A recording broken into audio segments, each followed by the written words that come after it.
Enneagram Ones are driven to be a good person and do the right thing, satisfying their need to feel virtuous and to avoid blame or criticism. Ones are reliable, responsible, honest, hardworking, and conscientious.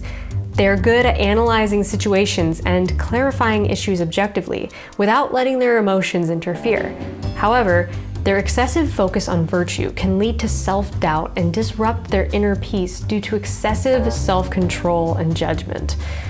Though ones tend to be stereotyped as rule followers, they are not afraid to challenge and question authority, especially if that authority seems disconnected from a moral compass, what the one believes to be right and wrong. In this way, ones can be trailblazers and rebels, standing up for the marginalized and avenging those who can't fight for themselves.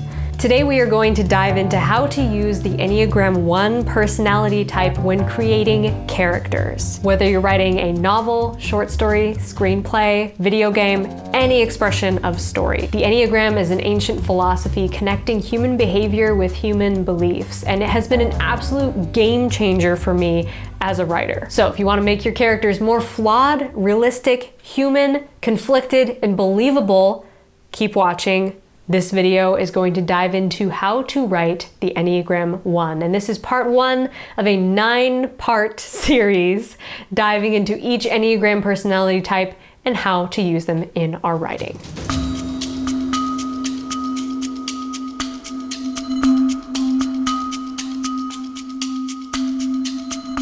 The overarching fatal flaw of the Enneagram One is I need to be perfect.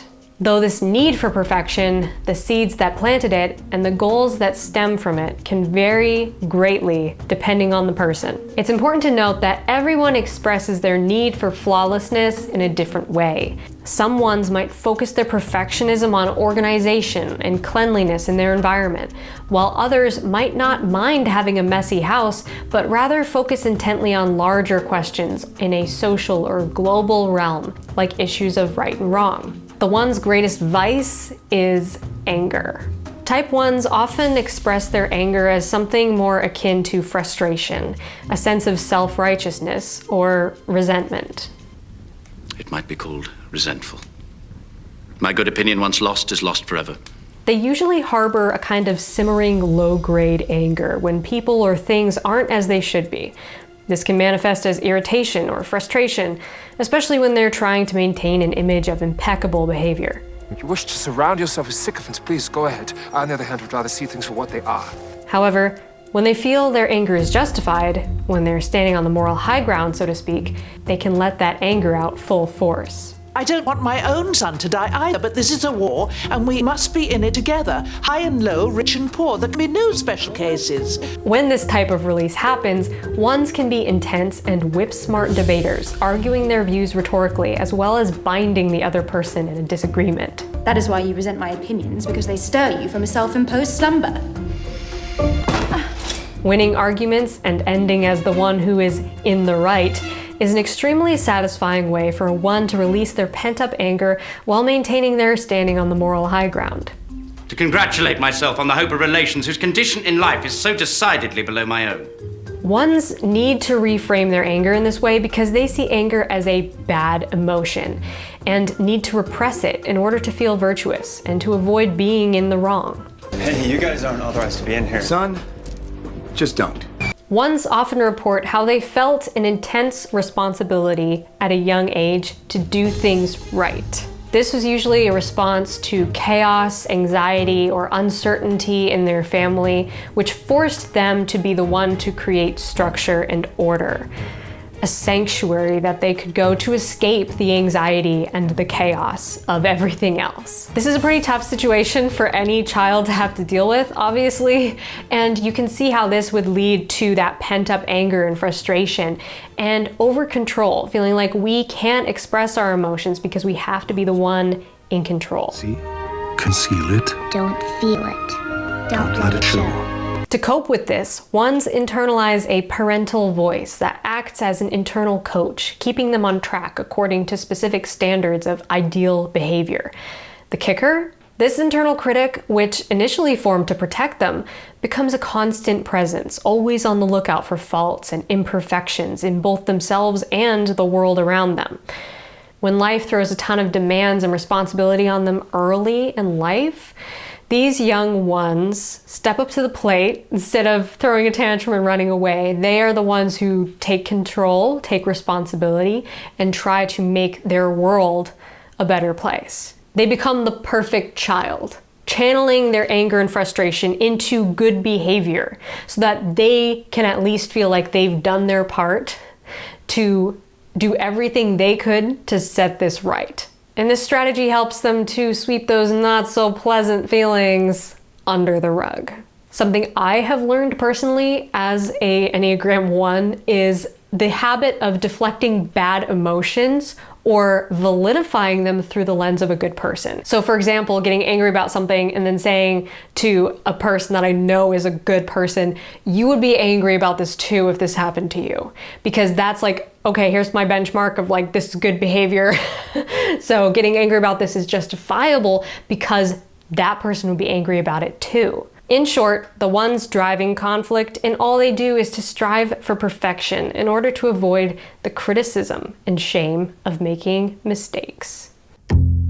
Now let's look at the strengths and weaknesses of the Enneagram Type 1. This is especially helpful when you are writing a character because you might start writing your character and you're like, okay, I want them to be flawed, I want them to be relatable. What strengths and weaknesses would they naturally have? Well, if they're an Enneagram 1, this is a good place to start.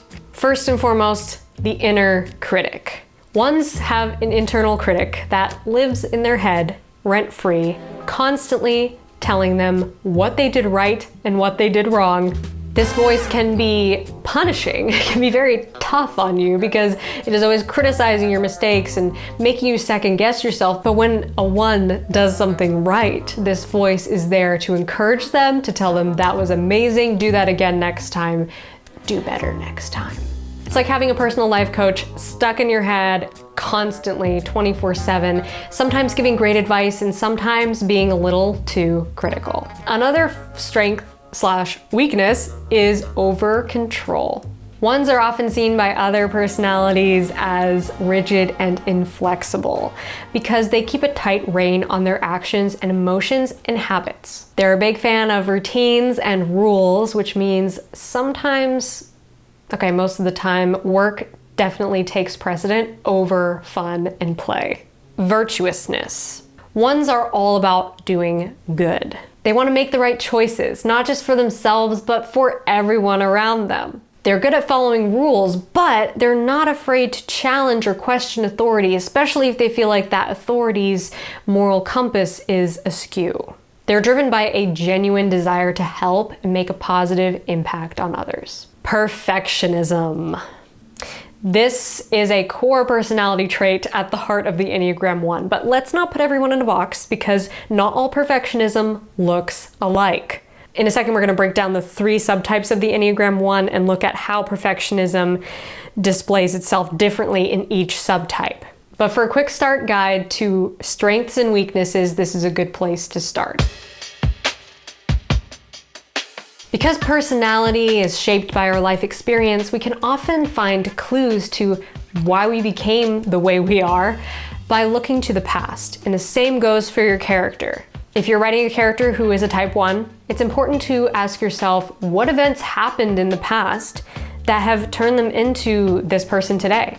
What has made them accept this fatal flaw, this lie, this misbelief, and their fears and their desires? So to get you started on this process, here are some good examples. Here are some common childhood conflicts that can shape a person into a Type 1. Growing up in a chaotic household, having badly behaved siblings, strict parents with intense rules, no sense of structure, so they had to create it themselves, too much responsibility too young, set apart from other kids, raised by intellectual parents, faced with a betrayal of trust or an injustice they couldn't resolve. Or they took on the role of parent to a younger sibling. Of course, there are other childhood conflicts that could lead to your character becoming a type 1. So this is not an exhaustive list, but this is just a springboard to help you brainstorm ideas for your character's past and to see where their fatal flaws came from. So now that we have a good understanding of the type 1, let's break this down even more to understand the subtypes. In Enneagram philosophy, each of the 9 types has 3 subtypes based on primary instincts. 1, self-preservation, 2, social, belonging, and 3, sexual or one-to-one bonding. Of course, everyone has all 3 of these instincts, but depending on which one is dominant, your personality type will express itself differently. Before I knew about these subtypes and understood the Enneagram better, I only heard people talking about the Enneagram in terms of healthy, average, and unhealthy. But I think this is kind of a limiting view of personality. Nobody is 100% healthy or 100% unhealthy. We all have a mixture of good and bad, vices and virtues that either help us grow or trip us up.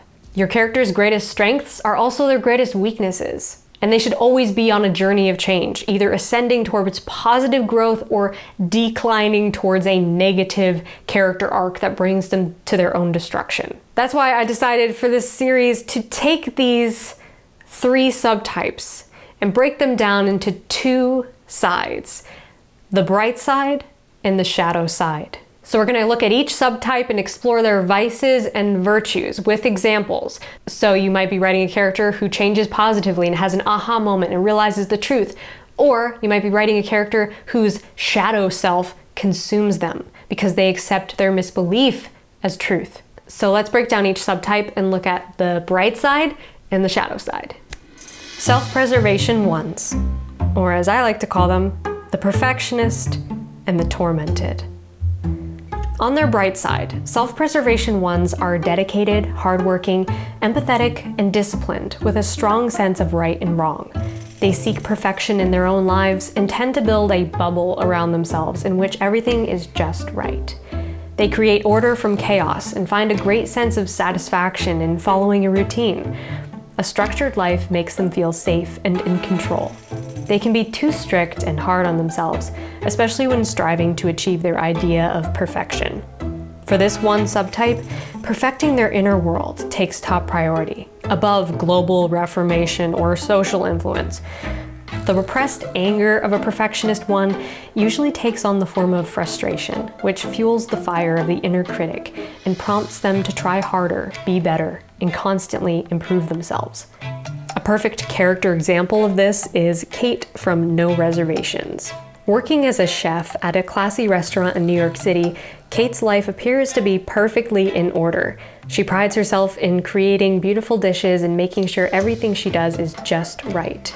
I just prefer things to be done exactly right. That's why I usually end up doing everything myself. But Kate's life is upended when her sister unexpectedly dies in a tragic car accident, leaving her to look after her young niece. At first, Kate tries to repress her grief and carry on as normal, but she eventually cracks, and in walks her chaotic, funny, totally disorganized love interest, Nick. The last thing I need was some lunatic in my kitchen. You're on fire. Forced to work together side by side, Nick challenges Kate's perfectionism and slowly helps her to step outside her flawless bubble and embrace the messy parts of life. She begins to open her heart to love and eventually learns that sometimes it's good and healthy to express her anger instead of constantly repressing her feelings. Round for you? You left your mind? Yeah, that's why I'm in therapy. I'm so sorry. Let me take care of that. That felt so good. When the shadow takes over, however, self-preservation ones go from being the perfectionist to the tormented. They are consumed by guilt and shame, literally self-destructing as the inner critic torments them with their past mistakes and makes them question their inherent goodness. Tormented ones may turn to numbing addictions to cope with this inner shame and eventually lose their will to live. A good example of the shadow side taking over is Athos from The Musketeers.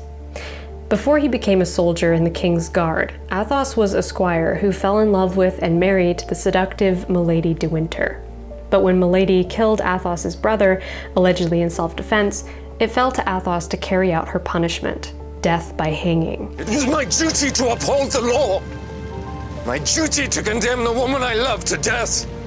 Unbeknown to Athos, Milady seduced her executioner, who revived her after removing her from the noose. Athos and Milady are both left with scars from the past. Athos suffers with the guilt for what he did, and Milady wants revenge. Now in the King's Guard, Athos is a steady, principled, and heroic character with a strong sense of right and wrong. As the level-headed one in the group, he doesn't often let his anger show, but it sometimes slips out in explosive ways. This woman is a liar! She is not even who she claims to be! She is a convicted criminal! Because of his strict inner compass, he feels a lot of guilt and regret when he remembers the past and questions whether he did the right thing, sentencing his wife to death. He turns to drinking as a numbing mechanism when the guilt becomes too much for him to deal with. And even when he sees Milady again and realizes that she survived, he still feels like he doesn't deserve to live. Athos is a perfect example of how a self-preservation one can become the tormented, when they internalize their own shame and blame to the point where they need the support of friends and loved ones to pull them out of their own self-destruction and make them realize how valuable and good they truly are. How was my funeral? The captain had some very nice things to say about you. Porthos even shed a few tears. I'm sorry to miss it. Number 2, social ones. The expert, or the critic.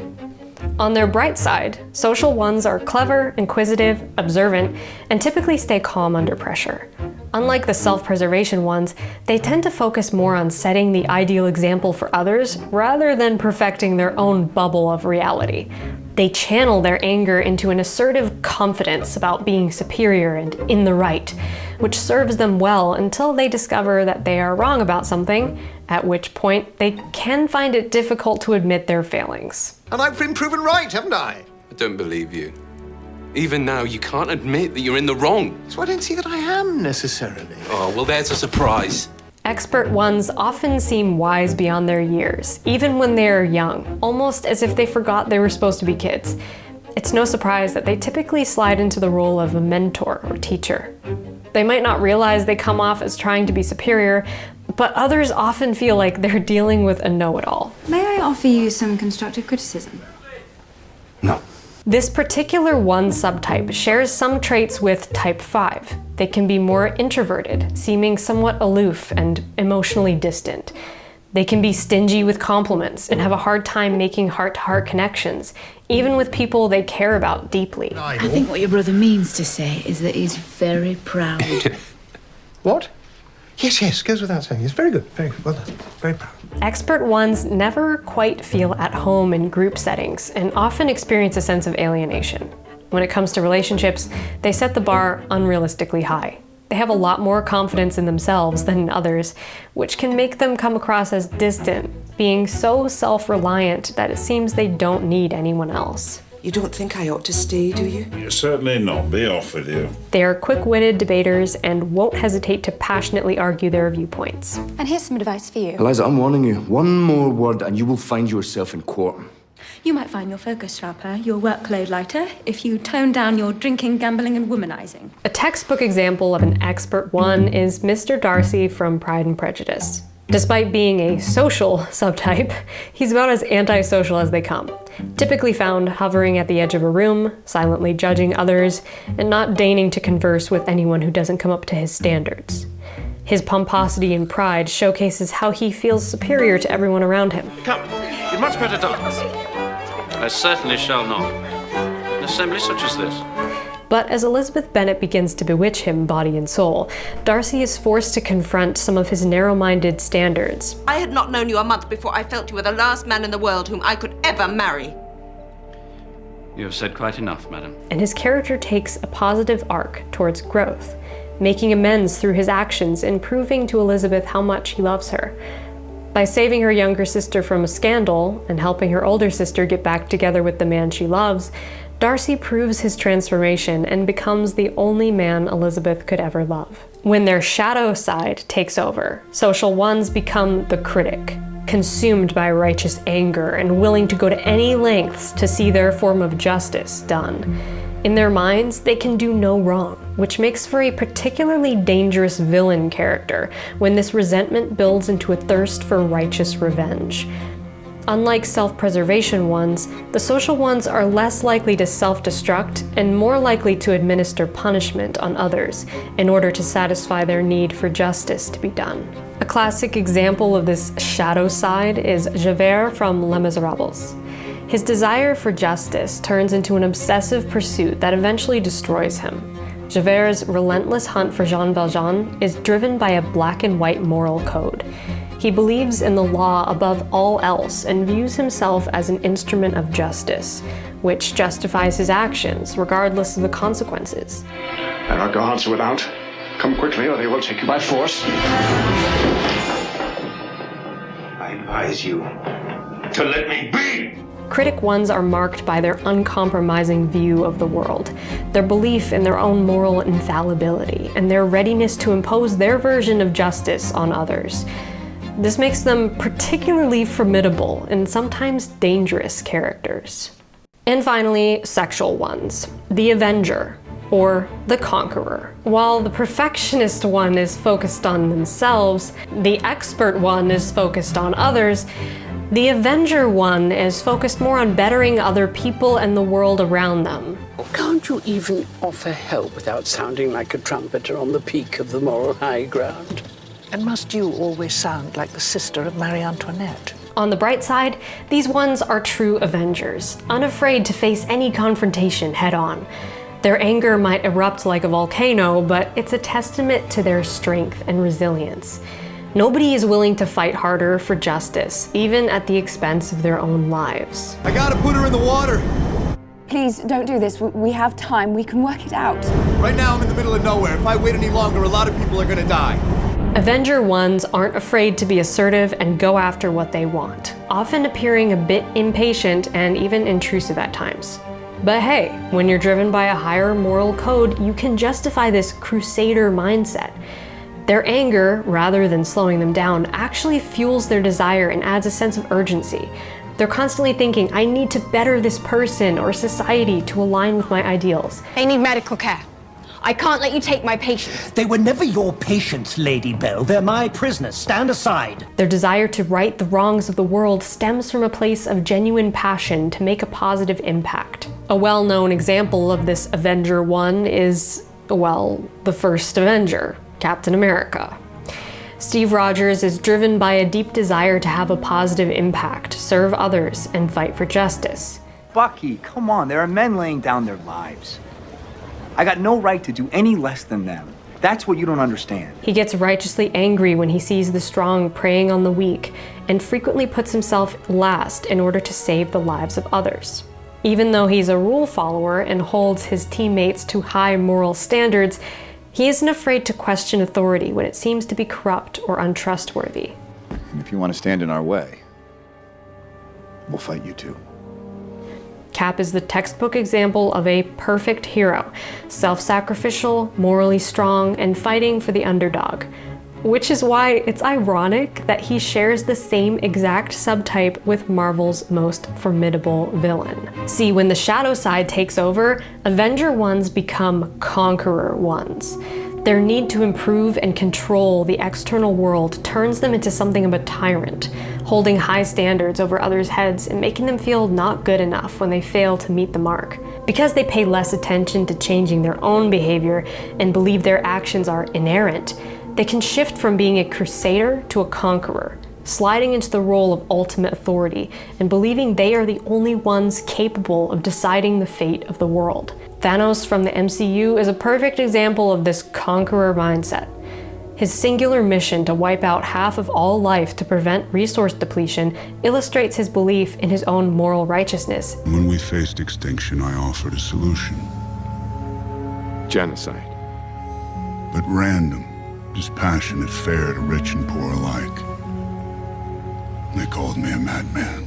Thanos sees himself as the only one capable of making such drastic decisions, viewing any opposition as weakness and destroying anyone that stands in his way. This shift to a godlike autocrat who imposes his ideals without self-reflection showcases just how dark and dangerous the Type 1 can become when consumed by the shadow self.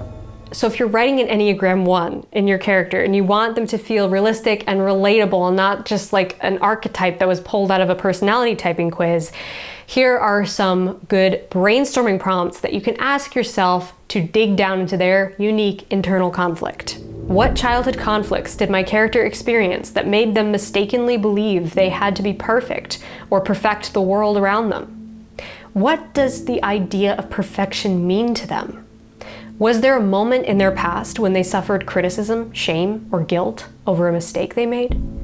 How has their perfectionism helped them to build up emotional walls and protect themselves from pain?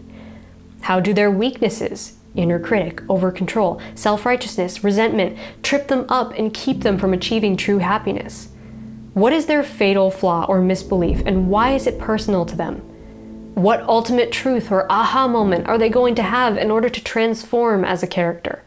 I've also created a companion guide to writing an Enneagram One, which includes all the key takeaways from this video, as well as the story examples and the brainstorming prompts to get you started. And that guide can be accessed with the link below this video. I've left the link in the description, so click that, grab it, download it, keep it on hand as you're writing your Enneagram One character. Remember, this is an ongoing series on my channel, so there are 8 more parts still to come as we dive deeper into the Enneagram and look at each type in depth like this with character studies so that we can make our characters more relatable and more realistic and human. So you're not going to want to miss the rest of this series, so hit the subscribe button below this video. I would love to have you here in the community. And while you're down there, comment and tell me, are you writing an Enneagram One character in your story? I'd love to hear about your work in progress, so comment below and join the discussion. Until next time, my friend, rock on. Shh.